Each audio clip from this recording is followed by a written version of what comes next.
我靠！这着了，这个应该是。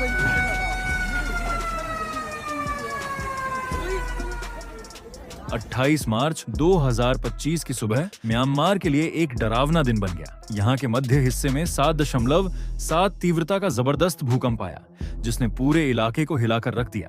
भूकंप का केंद्र मंडाले के पास था, सिर्फ 10 किलोमीटर गहराई पर। यही वजह थी कि इसके झटके इतने खतरनाक और तबाही लाने वाले थे।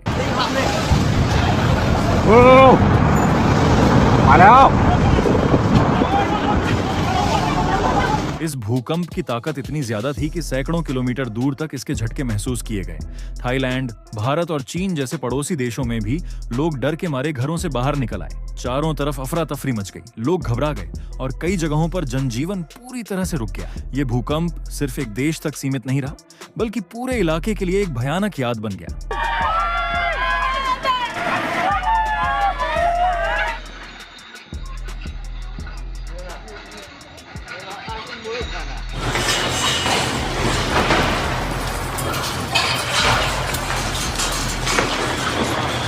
म्यांमार का मंडाले शहर, जो कि देश के सबसे व्यस्त और ऐतिहासिक शहरों में से एक है, अचानक भूकंप के झटकों से दहल उठा। तेज झटकों ने पूरे शहर में अफरा तफरी मचा दी। इमारतें बुरी तरह से हिलने लगीं, कई इमारतें गिर गईं और बहुत सी इमारतों को भारी नुकसान हुआ।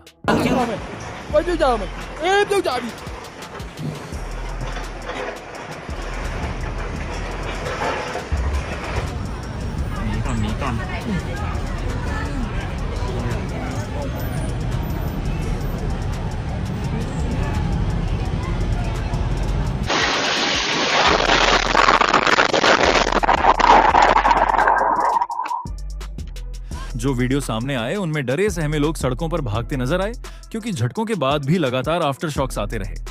कई इलाकों में बिजली कट गई और पुरानी पगोड़ाओं, दुकानों और घरों के मलबे से उठती धूल की मोटी परत ने पूरे माहौल को ढक लिया। सड़कों में दरारें पड़ गईं, कुछ जगहों पर जमीन धंस गई और भूस्खलन हो गया। जरूरी रास्ते बंद हो गए, जिससे आवागमन पूरी तरह से ठप पड़ गया।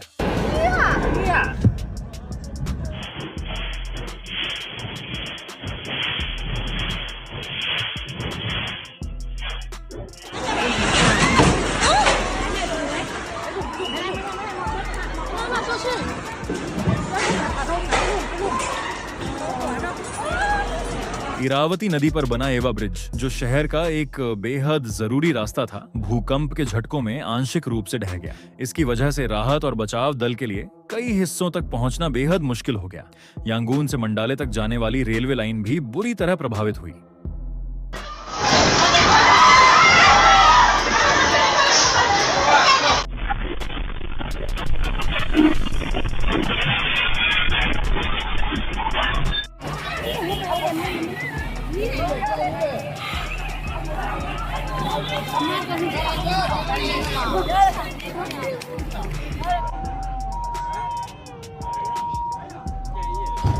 शहर के शॉपिंग मॉल्स और दफ्तरों में लगे सुरक्षा कैमरों ने उस डरावने मंजर को रिकॉर्ड कर लिया। छतों में दरारें पड़ गईं, कांच की खिड़कियां चकनाचूर हो गईं और फर्नीचर तक गिरने लगा। एक बड़े शॉपिंग सेंटर का वीडियो सामने आया, जिसमें लोग चीखते चिल्लाते हुए बाहर की ओर भागते दिखे। सामान से भरी हुई शेल्फें जमीन पर गिर पड़ी और चारों तरफ डर का माहौल फैल गया।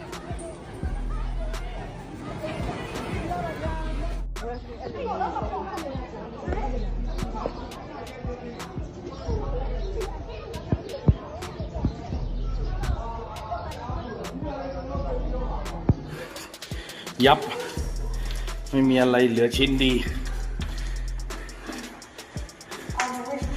मंडाले पैलेस, जो म्यांमार की एक ऐतिहासिक और सांस्कृतिक पहचान है, भूकंप में बुरी तरह से क्षतिग्रस्त हो गया। भूकंप के झटकों से इसकी दीवारें झुकती हुई साफ देखी जा सकती थीं।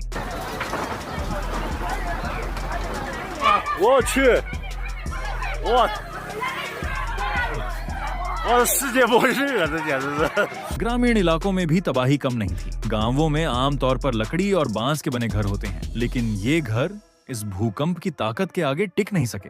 पूरा मोहल्ला मिट्टी में मिल गया और चारों तरफ धूल के बादल छा गए। पहाड़ी इलाकों में भूस्खलन हो गया, जिससे कई रास्ते बंद हो गए और कई गांव बाहरी दुनिया से कट गए, जिससे राहत और बचाव कार्य और भी मुश्किल हो गया।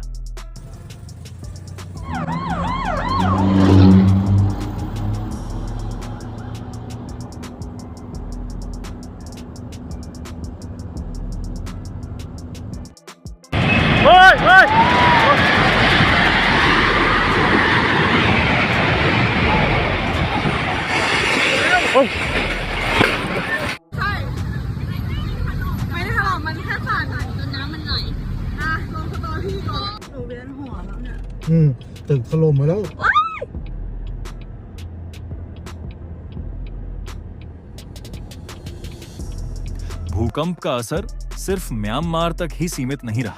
थाईलैंड, भारत, चीन और यहाँ तक कि लाओस के कुछ हिस्सों तक भी तेज झटके महसूस किए गए। थाईलैंड की राजधानी बैंकॉक में तो झटके इतने तेज थे कि ऊंची इमारतों में काम कर रहे लोग घबराकर बाहर भागने लगे। एक निर्माणाधीन 30 मंजिला इमारत का वीडियो सामने आया जिसमें इमारत गिरती हुई नजर आई। ये नजारा इतना डरावना था कि तुरंत बचाव दल मौके पर पहुंच गए।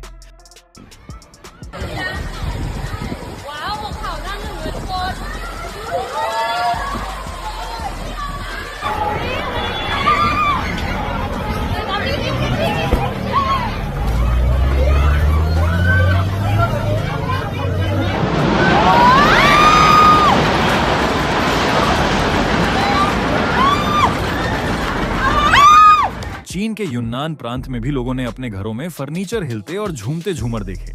हालांकि वहां कोई बड़ी तबाही नहीं हुई, लेकिन प्रशासन ने हालात पर करीबी नजर बनाए रखी क्योंकि आफ्टर शॉक्स का खतरा अभी भी बना हुआ था।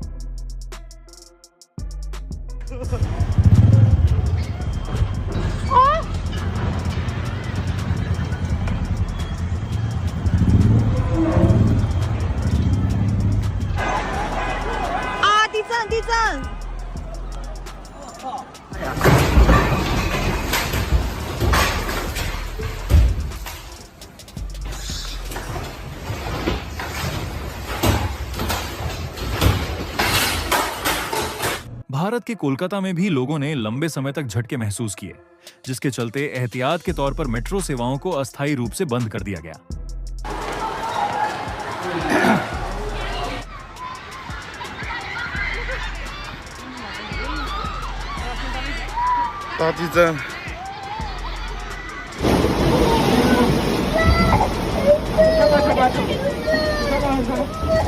शुरुआती 7.7 तीव्रता वाले भूकंप के बाद इस इलाके में कई आफ्टरशॉक्स आए, जिनमें सबसे शक्तिशाली झटका 6.4 तीव्रता का था। इन आफ्टरशॉक्स ने पहले से ही कमजोर हो चुकी इमारतों को और नुकसान पहुंचाया, जिससे कुछ और ढांचों का गिरना शुरू हो गया और राहत बचाव कार्यों में रुकावट आई।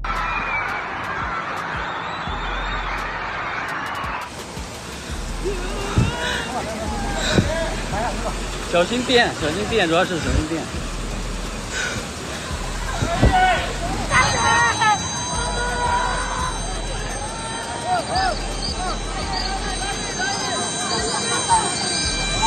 म्यांमार में प्रशासन ने तुरंत इमरजेंसी टीमें तैनात कर दी ताकि नुकसान का आकलन किया जा सके और राहत कार्यों में तेजी लाई जा सके।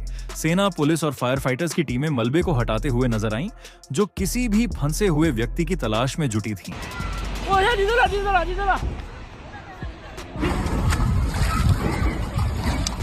इंसान आरो सकनी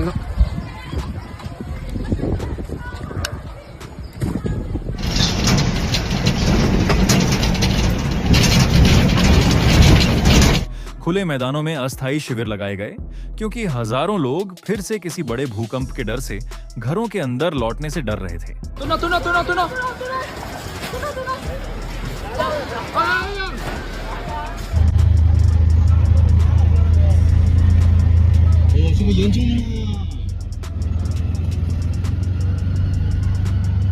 देश के सबसे बड़े शहर यांगून में लोग पार्कों और सार्वजनिक जगहों पर रात भर डेरा डाले रहे क्योंकि वे अपने घरों के अंदर सोने से घबरा रहे थे।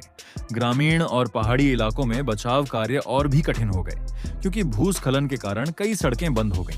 हेलीकॉप्टर और ड्रोन तैनात किए गए ताकि सबसे ज्यादा प्रभावित इलाकों का जायजा लिया जा सके और कुछ मानवीय संगठनों ने हवाई मार्ग से आपातकालीन राहत सामग्री उन गांवों में पहुंचाई जो बाकी दुनिया से कट गए थे।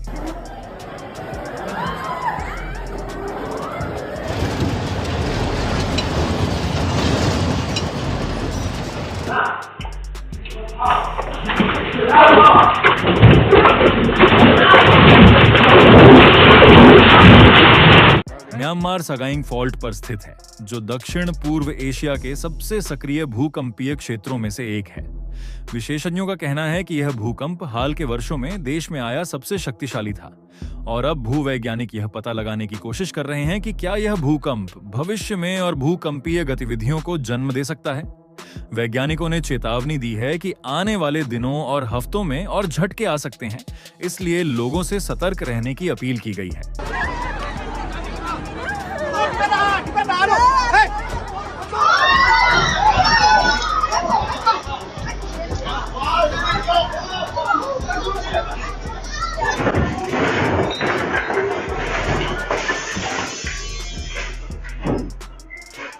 जैसे ही म्यांमार इस तबाही के बाद नुकसान का पूरा आकलन करने और पुनर्निर्माण की कठिन प्रक्रिया शुरू करता है, वैसे ही वहां के लोगों की हिम्मत और जज्बा भी मजबूती से नजर आ रहा है।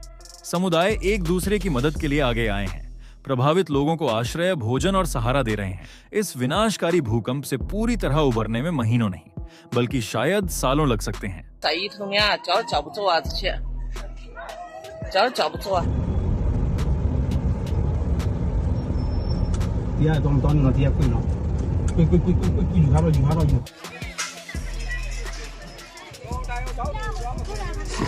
अब सबसे बड़ा ध्यान इस बात पर है कि जरूरी सेवाओं को फिर से बहाल किया जाए, घरों और बुनियादी ढांचे का पुनर्निर्माण किया जाए और यह सुनिश्चित किया जाए कि लोगों को साफ पानी, भोजन और चिकित्सा देखभाल मिलती रहे।